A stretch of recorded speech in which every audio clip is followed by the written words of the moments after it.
Welcome back. This is Professor Needing on what we'll call a cool, crisp fall morning, very early.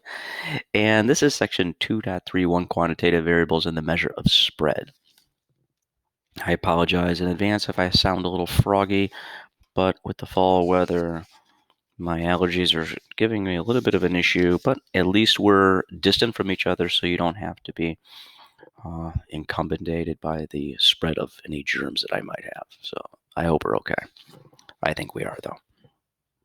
So let's talk about the spread of these variables. You want your calculator available to you as a last term, and you'll want to remember how to run that one variable statistic analysis that we did. So if you need to stop this video and go back and watch that one in Canvas briefly, then by all means, please do that. So let's start with 2.3. And when we talk about this, the outline for this is going to be, and make myself go away, we're going to talk about the standard deviation.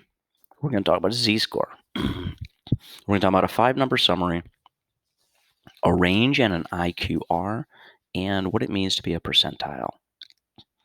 So first of all, the standard deviation for a quantitative variable measurement is the spread of the data. We saw previously that different data values had a different spread, and this is the effect of the standard deviation of the data. Depending on how far out the data values are or how far we see things changing.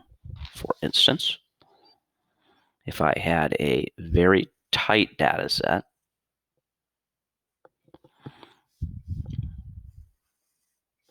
compared to a very loose data set, and they're both very symmetric in nature. However, though, this one has a much greater standard deviation than this one has. It is much further spread out.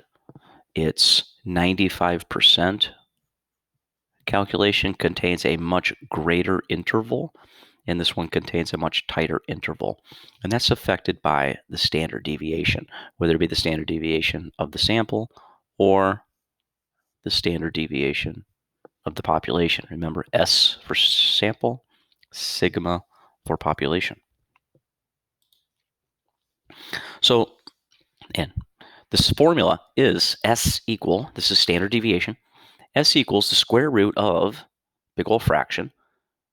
The first thing that would have to happen is we'd have to take every x and subtract every x bar. So we're taking the sample x that we have, we're subtracting the mean x bar, we're squaring that number because the order of operations says to square first. Then we're adding those all up because that's what the auto summation does, this little e character right here. Once we get that numerator, we're going to divide by the number of things in the set, take away 1. Now, that's a lot of data, right? But luckily, you won't have to do that because we have calculators to do that for us, okay? So we will learn how to use our calculator to get that standard deviation notation or that sigma value notation. The standard deviation gives a rough estimate on the typical distance of a value from the mean. The larger the standard deviation, the more variability there is in the data and the more spread out the data are.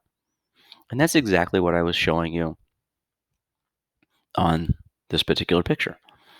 Smaller standard deviation, so maybe S equals 1.2. But on this one, maybe S equals 3. So we have a larger standard deviation, a larger spread. So remember, we start in the center, we go 1 standard deviation, 2 standard deviation. So this one's +3, +6. Whereas here, 1 standard deviation, 2 standard deviation. So this one's only 1.2 movement, 2.4 movement. So a standard deviation is a movement from the center or from the mean, because remember, the mean is always going to be in the center on what we're going to refer to as a standard normal distribution. And right here we see that. We have a smaller standard deviation in the example at the top and a larger standard deviation in the one at the bottom. My standard deviation here, I mean, remember we're going out 2 spots. maybe is 3 for 2 standard deviations here, so maybe 1.5 on the standard deviation. If I'm going all the way out to 10, remember there are 2 standard deviations on each side again, so maybe my standard deviation here is 5. I count by 5 for 1 standard deviation, 2 standard deviations, and I'm still within inside my 95% of my data. We have a question here that has a number of different data points in it, and I think that we should take a moment, stall the video, you go enter the data, and we're going to come back, we're going to look for some information. So go put that info in first. Okay, we're back, and hopefully you found your numbers. I found mine. So it wants us to find the mean, the standard deviation, and the 5-number summary. So I put that data into my list number 2. I ran my 1 variable statistics, and here's the data that I have. So down the list, X bar 47, that's my mean. My standard deviation 42.7 when rounded. Remember, the standard deviation is here. This population standard deviation is here. You want this one. For the 5-number summary, we want to start with the minimum number, X, at 4. And the next number is 17 for quartile 1, Q1. The next one is 32, also known as sometimes as quartile 2 or median of the data set. Quartile 3 is 68, and the maximum X is 153. If you take a look at that on a list, that comes out to be your mean, your standard deviation, and your 5-number summary starts here. 1, 2, 3, 4, 5. Always in order, from the minimum to the quartile 1, to the median, to the quartile 3, to the maximum. You're going to need those 5 numbers as we continue. And back to the problem. Right there. The 95% rule. The 95% rule. If a distribution of data is approximately bell-shaped, about 95% of the data should fall within 2 standard deviations of the mean. And I've been kind of discussing this as we go along to prime you for it and get you ready for this. So it says a population, 95% of the data will be between, and notice it gives you a good notation there. It puts you between mu minus 2 sigmas and mu plus 2 sigmas. I'm going to go off to the side for 1 second so we can look at that. So if we look at that, if we say, okay, that I am allowed to vary from mu, and mu is the mean of a population, plus 2 sigmas, because remember, sigma is the standard deviation that goes along with mu, or it can be mu minus 2 sigmas. That means that my data is allowed to increase and decrease by that particular value. Now, if we were talking about a sample set and not about a population, the notation would just change to X bar plus 2 standard deviations, or X bar minus 2 standard deviations. Both of these mean the same thing. One of them is for a population, and one of them is for a sample. So the 95% rule says this picture will be true. On a symmetrical curve, 95% of the data will be held within 2 standard deviations to the right and 2 standard deviations to the left. And again, you could interchange mu and sigma for X and standard deviation S. Now, that's not to say that the standard deviations stop at 2, because they do not. They continue. They can go 3, 4, 5. They can go whatever they are. That depends on the data. But the rule is that within 2 of these standard deviations, there'll be 95%. Often, if you take a test or if you take some kind of standardized testing in which people measure you, well, you may get something that says, I scored plus 1.95 standard deviations from the mean. Well, what that means is that from the normal population, right in the center, because the normal population is sitting right here, your score of plus 1.95 standard deviations puts you about right here, which means you were barely inside the norm, but you were being ready to be abnormal.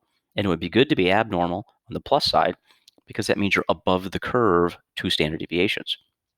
Now, if you were -3 standard deviations on a measurement, that means you're well below the curve. You'd be down here where everyone would want to be here, and it all depends on what the measurement actually is. Here's a 95% rule with one standard deviation. You can see that from the center, one standard deviation, two standard deviations. So here, I'm going to put a big line here. -1 standard deviation, -2 standard deviations. So with inside those big red ones, here to here is 95% of the data. And you can see as S4 or standard deviation 4 increases, all we're really doing is saying, okay, the spread of the data is wider from 4 to approximately 8 and from -4 to approximately -8. And again, 95% of the data is sitting in between plus and -2 standard deviations. So we have question number 19 here. And it says, studies have shown that by heating, okay, so this is hard for me to read, and I'm a teacher and I got to handle this, but here we go. That by heating the scrotum by just 1 degree Celsius can reduce sperm count and sperm quality. So men concerned about fertility are cautious to avoid too much time in the hot tub or the sauna. Gentlemen, be aware. The new study suggests that men also keep their laptop computer on their laps. Warning. The study measurement scrotal temperatures in 29 male volunteers as they sat with their legs together and a laptop computer on their lap. The temperature, I'm so sorry. The temperature increased in the left scrotum over a 60-minute session is given at 2.31 plus or minus 0.96. And a note tells us that the temperatures are given in C values as shown as a mean. So that's important right there. A mean plus or minus the standard deviation. Okay. The abbreviation SD stands for standard deviation. Men who sit with their legs together without a laptop computer do not show an increase in temperature. Okay. Now that I got through the reading, maybe I can actually do something here. So first of all, this right here was the mean value. Plus or minus, it says the standard deviation. Okay. If we assume that the distribution of the temperature increases for the 29 men is symmetrical and bell-shaped, find an interval that we expect to contain approximately 95% of the data. Okay, so what does that mean for us? So in those temperatures, first of all, it's given to be not a measurement of air, but it's given to be a standard deviation. And if you remember what we know about standard deviations, that an interval is the mean plus or minus 2 standard deviations. Take a moment. I'm going to stall the video. You're going to go calculate what you think it is and then come right back to me, and then we're going to write down what it is. So I'm glad you're back with me. And so I calculated, as you can see, the first lower by taking 2.31 minus 2 times the standard deviation for 0.39. And then return back to that very same thing for 2.31 plus 2 times 0.96 for 4.23. Therefore, my interval of temperatures is somewhere in Celsius between 0.39 and 4.23. That shouldn't be a minus sign right there. That should be a comma. The 95% rule. Another question. There are N100 data points in the dot plot. Estimate the mean and the standard deviation for the data plot given. Okay, so we can do this. So first of all, we're going to look at pretty much the middle of the data plot. And when we take a look at the middle of the data plot, the middle of the data plot is looking pretty good for right here. And remember, these are good guesses, right? Because these are pictures, all right? So I'm approximately, if I'm looking at this, I'm looking at 68. That's my best guess right here. And I'm going to take my data measurement probably up to about 74 or 75. So that's what I'm looking at first. So first of all, if I'm sitting at 68 right here, okay, and I've got 1, 2, 3, 4, 5, 6, 7, because I'm basing myself on a number up here, 7. So if I'm moving a total of 7, and I'm going to change over to typing here. So if 2 standard deviations equals 7, then 1 standard deviation for me equals approximately 3.5. And so the way I do that again is count the full length so find my middle, and I'm choosing 68 in my middle. Choose my middle and move up to the total amount and divide by 2, because there are always 2 standard deviations on each side.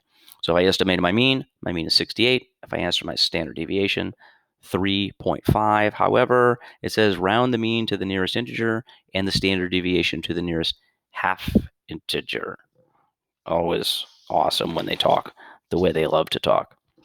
Let's do another one of those. Or actually, let's do a z-score so we can calculate a z-score. The z-score for a data value x is given by this formula. You will need to remember this formula for your first examination coming up. A z-score really just simply takes and looks at where a piece of data is in relationship to a standard scale from a mean center. And so what this formula does is it takes x, and x is your data point. So it's your score, or it's the score you are studying. X bar, it subtracts, which is the mean of the data set, and it divides it by the standard deviation. So a z-score is very easily calculated in a fraction format. It says for a population, x bar is replaced with mu, and s is replaced with the sigma value. So it means the same thing, but we just use different notation for a population. A z-score puts a value on a common scale. Values farther from 0 are more extreme. Z-score is the number of standard deviations a value falls from the mean. For a bell-shaped curve, 95% of all z-scores fall between -2 and +2. Definitely something that you want to take a moment and write down, is that as standard z-scores on a 95% scale will always be somewhere between -2 and +2. Very similar to -2 and +2 standard deviations. But now on a standard scale of 0 in the center for the mean. Find and interpret the z-score for the data values given. The data value, 243 in the data set with a mean of 200 and a standard deviation of 2.5. So we're going to calculate these particular z-scores and put them in. So let's switch over to where I can actually do a little bit of writing, because it'll be easier for me. So the data value is 243.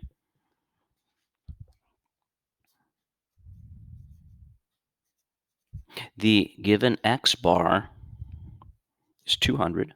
Let me make sure I got that right. Is 200, and the standard deviation is 2.5, or 25, sorry. Okay, so in order for us to calculate the z-score of this particular item, we're going to take x, 243. We're going to subtract the mean, 200. We're going to divide that by 25. And I can put that entire thing in my calculator as one nice little fraction if we want to here. So let's do quit. Let's do here. Let's go to a fraction. I've showed that before. Alpha x or alpha y equal, depending on what you have. For us, we want to have 243 minus 200 in the numerator.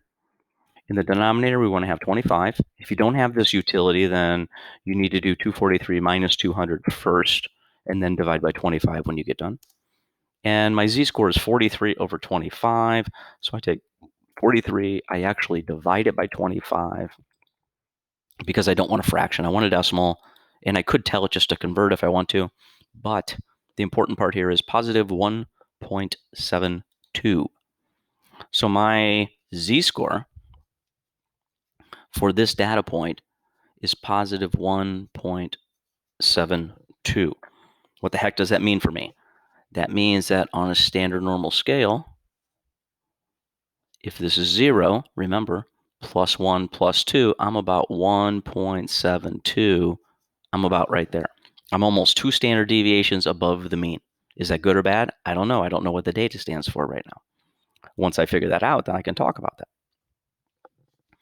Here's another one.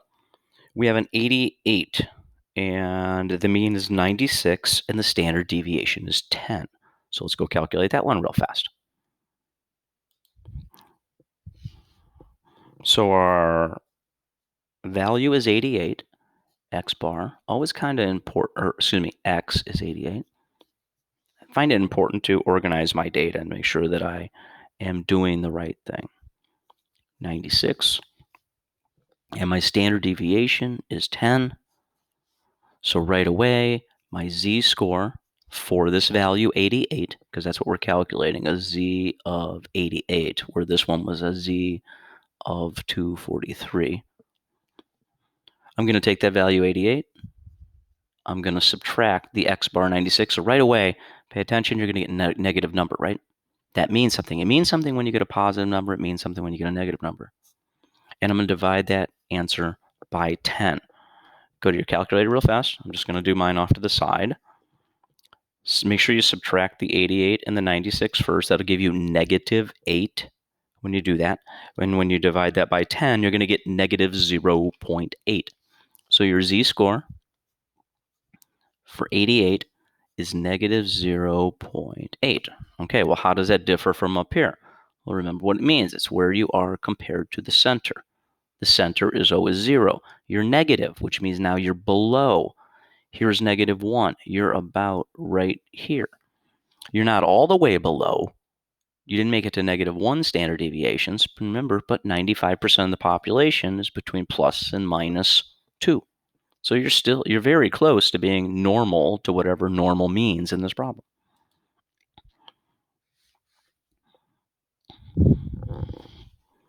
I got technology all over the place. Let me see here.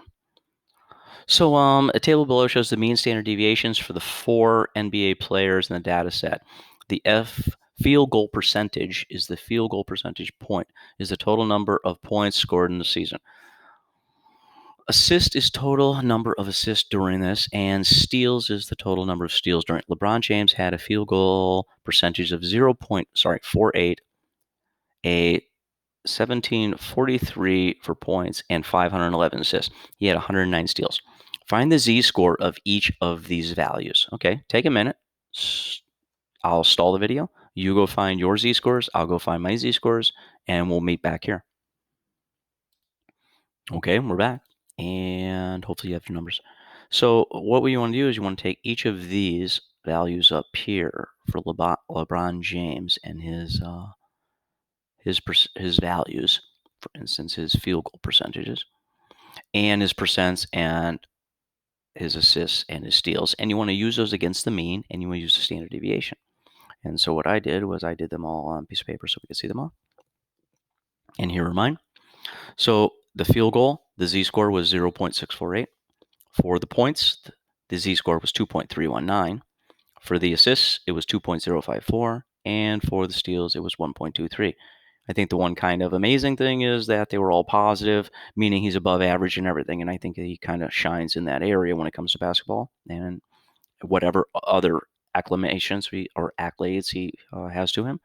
But his most successful part of the data set that we're seeing appears to be the points. He is outside of the normal population of 95%. He is more than 2 standard deviations above, and also in assists. Other measures of center. So we talk about a maximum and we talk about a minimum. I already discussed with you quartile 1 and quartile 3, but we didn't really discuss their values. A quartile 1 is the median of the values below M. I'm going to show you what I mean by that. And quartile 3 is the median of the values above M. When we talk about the 5-number summary, we have a minimum and we have a maximum. Dead center in the middle of those two things is the median. The median of the data set is the dead middle. Well, if you disregard the upper and you just pay attention to the median to the minimum, the quartile 1 is the median between of the lower set. So it's like a mini median, if you will, of the lower set. And if you look at the top, from the median to the maximum, quartile number 3 does the same thing. It's the median of the upper set or the other mini median. So we actually have 3 medians. And that's why sometimes I told you this is called Q2. Q1, median or Q2, and Q3 are all median values. The 5-number summary that I just laid out for you in the paper is shown in a percentile form. When we talk about a 5-number summary, it breaks our data into 4 equal quadrants, and those 4 equal quadrants all contain 25% of the data. No matter what size or shape the box has, it always holds 25% of the data. When we talk about measurements of spread, the range of the data is from the minimum to the maximum, or max minus min, but the IQR is Q3 minus Q1. We go back to where I was talking before. So the spread of the data is from here to here as far as the range, complete and total range, top to bottom. However, from Q3 to Q1 is referred to as the IQR.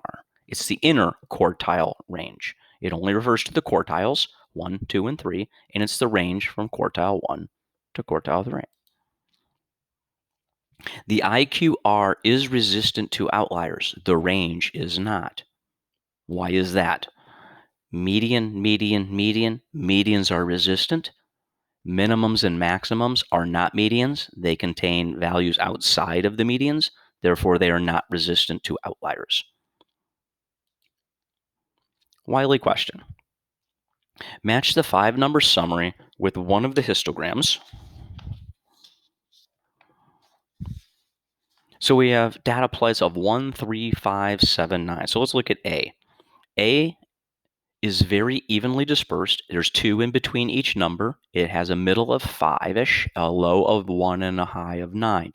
But for me, it's very evenly dispersed. For this one, W is going to be my choice of graphs. Why? Because W is the only one that's symmetrical. I'm going to do a little drawing, and I'm going to put a little X on W. I'm done with that, or a little line through W. Letter B.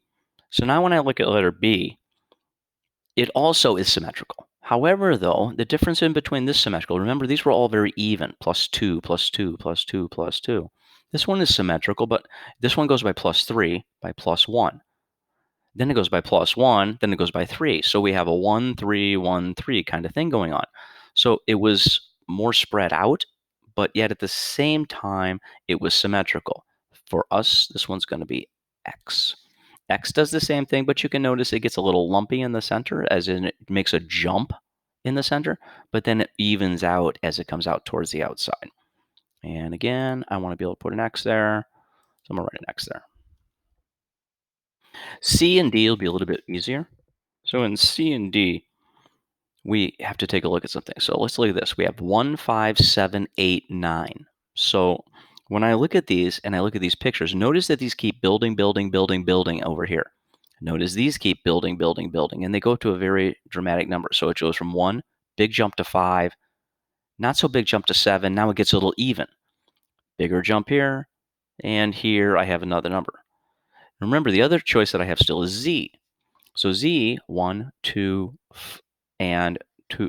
I have 1, 2, 1. I can't say it. I have 1, 1, 2, 4. These are all small numbers right here with one big number here. These are all relatively large numbers, 5, 7, 8, 9, with one small number here. So that means that letter C is going to be a better choice for Y. And I'll show you the picture here in a second.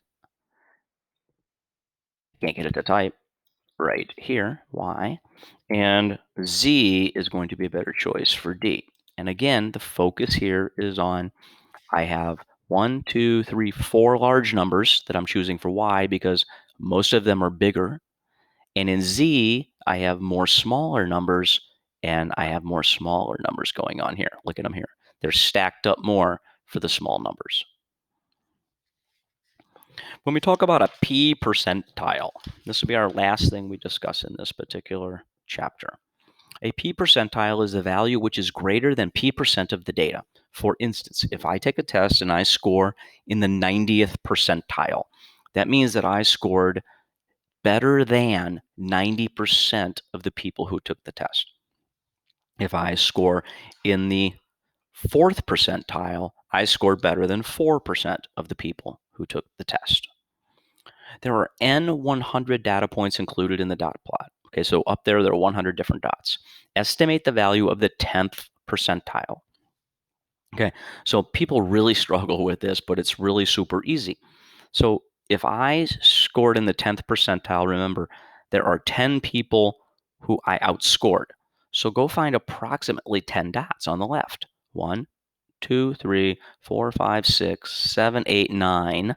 So if I'm going to draw, those 9 are about there on the left-hand side. There are about 10 dots sitting over here that I outscored. So my score in that 10th percentile, I would say, is somewhere between 60 and 63. So maybe I would say I'm a 62. And that would be my score. Now, let's do that for the other end. So if I'm in the 90th percentile, well, 90th percentile means I scored better than 90 dots, or I didn't score as good as 10 dots on the right. 1, 2, 3, 4, 5, 6, 7, 8, 9. I'm somewhere in this piece right here. Well, then I'm going to go to the closest number that separates me from them, and I'm going to score 72. 72 will put approximately 10 dots above me. Yeah, it'll put 11 or 12 or whatever it actually was, but when basing my answers on what's on the number line, then I'm only going to answer 60, 62, 63, 64, 65, 60. I'm only going to answer those numbers that are there. 72 is going to be my answer for that one. Again, if you're working from the left-hand side and you're doing a percentile which is under 50%, put the dots on the left of you. If you're in a percentile that's over 50%, put the dots on the right-hand side of you. That'll be all for this particular chapter. When we come back, we are moving through the very end of chapter 2. We'll talk about box plots, quantitative, and categorical relationships. I think we have 2 chapters left in chapter 2, or 2 sections, I should say, left in chapter 2. Nice seeing you this morning.